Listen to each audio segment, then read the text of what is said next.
Ancient Phoenicia. Now I'm going to talk to you about the Phoenicians. Originally these skillful sailors and traders who brought us the alphabet used to live in the desert in what is known as Jordan today. But in the course of time they managed to win a home for themselves along the eastern shore of the Mediterranean.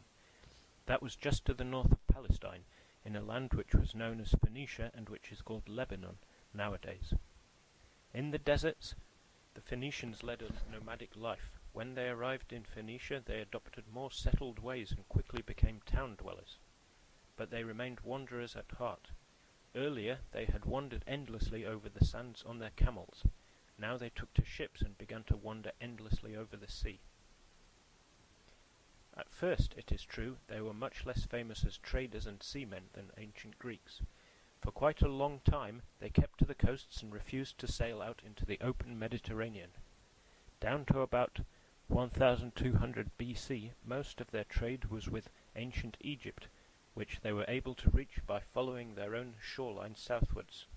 But by 1000 BC, they sailed from one end of the Mediterranean to the other, bartering their goods everywhere.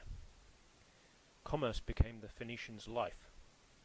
So they didn't limit their trade to the Great Green, the Mediterranean Sea.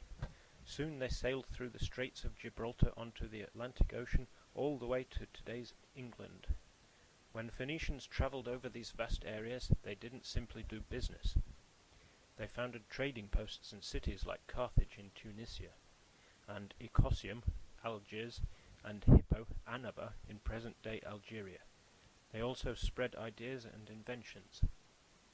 One invention which was of particular importance for human civilization and which was spread by the Phoenicians was alphabetic writing. The Phoenicians needed a practical system of writing to carry out their international trade, and an alphabet was the solution.